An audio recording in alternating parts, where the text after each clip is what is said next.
অনেকেই আছেন যারা ডাঁটা তরকারি খেতে একদমই পছন্দ করেন না, আবার অনেকে আছেন অনেক বেশি পছন্দ করেন। আমার কাছে কিন্তু এই তরকারিটা অনেক ভালো লাগে।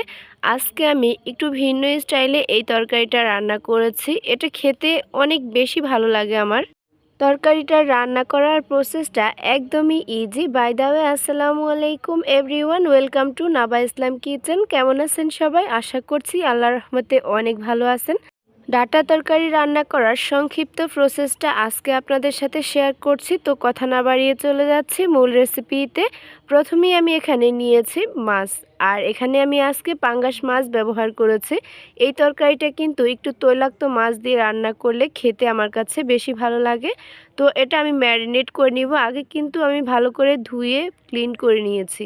এরপর আমি 1 চা চামচ লবণ, হাফ চা চামচ হলুদ গুঁড়া, হাফ চা চামচ মরিচ গুঁড়া এবং 1 ফালি লেবুর রস অ্যাড করেছি। এই লেবুর রসটা দেওয়ার কারণ হচ্ছে মাছে যে একটা ব্যাড স্মেল থাকে সেটা চলে যাবে এই জন্য।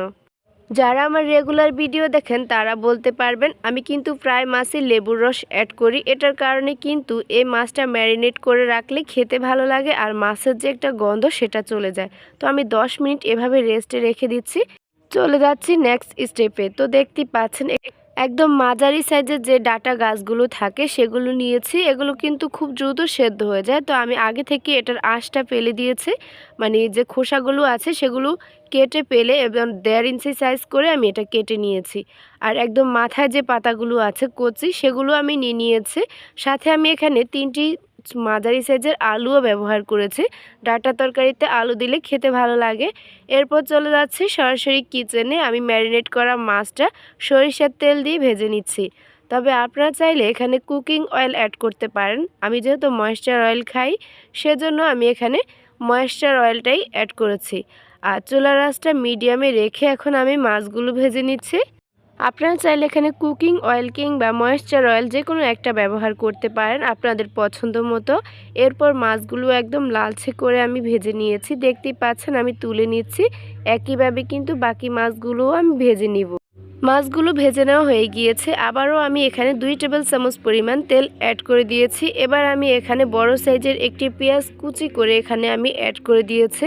আর এটা আমি মোটামুটি 40 থেকে 45 সেকেন্ডের মতো ভেজে নিয়েছি। এরপর অ্যাড করে দিয়েছি জিরার পেস্ট, এখানে 1 চা চামচ ধনিয়ার পেস্ট ব্যবহার করেছি, হাফ চা চামচ রসুনের পেস্ট অ্যাড করে দিলাম। এখানে 2 চা চামচ পরিমাণ আদা এবং রসুন মিলে আছে। এরপর এই মশলাগুলো আমি ভেজে নিচ্ছি। তো মোটামুটি আমি মশলার কাঁচা গন্ধটা চলে যাওয়া পর্যন্ত ভেজে নিয়েছি। এখন আমি অ্যাড করে দিয়েছি আগে থেকে কেটে রাখা ডাঁটা এবং আলুগুলো দিয়ে দিচ্ছি। এখানে কিন্তু কোনো রকম পানি এখন অ্যাড করা যাবে না। এখন কতগুলো শুকনো ইনগ্রেডিয়েন্টস অ্যাড করে দিয়েছি। 1 চা চামচ লবণ অ্যাড করেছি, 1 চা চামচ হলুদ গুঁড়া এবং 1 চা চামচ মরিচ গুঁড়া অ্যাড করেছি। পরবর্তী সময়ে কিন্তু লবণটা চেখে দেখে আপনি অ্যাড করতে পারবেন। একবারে বেশি লবণ দিলে কিন্তু এটা বেশি লবণাক্ত হয়ে যাওয়ার সম্ভাবনা থাকতে পারে। তো এখন আমি এভাবেই কিন্তু ঢেকে দিচ্ছি 2 থেকে আড়াই মিনিটের জন্য। ফিরে আসলাম প্রায় আড়াই মিনিট পর। মাঝখানে কিন্তু আমি একবার অফ ক্যামেরা নেড়ে চেড়ে দিয়েছিলাম। তো দেখতেই পাচ্ছেন এটা কিন্তু অনেকটা সফট হয়ে গিয়েছে। আর এই ডাটাগুলো মাশাল্লাহ এত দ্রুত সেদ্ধ হয়ে গিয়েছে। নর্মালি যখন ফ্রাই ডাটা কিনি এটা কিন্তু এত দ্রুত সেদ্ধ হয় না। যেহেতু এগুলো একদমই কচি ছিল সেজন্য খুবই দ্রুত সেদ্ধ হয়ে গিয়েছে। তো ফাইনালি দেখতেই পাচ্ছেন আবারও আমি নেড়ে ছেড়ে রান্না করে নিয়েছি প্রায় 3 মিনিটের মতো। তো 3 মিনিট পর আমি আবারও ঢেকে দিয়েছিলাম। আর ফাইনাল লুকসটা দেখতেই পাচ্ছেন আমি কিন্তু এখনও কোনো রকম পানি অ্যাড করিনি। ডাটা থেকে যে পানিটা বের হয়েছে সেটা দিয়েই কিন্তু আমি এই পর্যন্ত রান্না করে নিয়েছি। আর চুলার আঁচটা একদম মিডিয়াম টু লো হিটে রেখে এটা আমি কষিয়ে নিয়েছি। এরই মাঝে এখান থেকে পানি বের হয়েছে আর এটা দিয়ে আমি এই পর্যন্ত কষিয়ে নিয়েছি। তরকারি কিন্তু অনেকটা কষানোর উপরই এটা টেস্ট ডিপেন্ড করে। তো এখানে আমি মোটামুটি হাফ কাপের থেকেও কম পানি অ্যাড করে দিয়েছি। আরও কিছুক্ষণ আমি এটা কষিয়ে নিব। এভাবেই কিন্তু 2 থেকে 3 বার অল্প অল্প পানি দিয়ে আমি এটা একদম সম্পূর্ণ সেদ্ধ করে নিয়েছি এবং আমি এটা কষিয়ে নিয়েছি। এভাবে কষিয়ে রান্না করলে তরকারির সাথে মশলাটা ভালো করে সেট হয়ে যায় আর তরকারিটাও খেতে বেশি ভালো লাগে। ফাইনালি কিন্তু এখানে পরবর্তী সময়ে আমি এখানে 2.5 কাপ পানি অ্যাড করে দিয়েছি জাস্ট ঝোলের জন্য।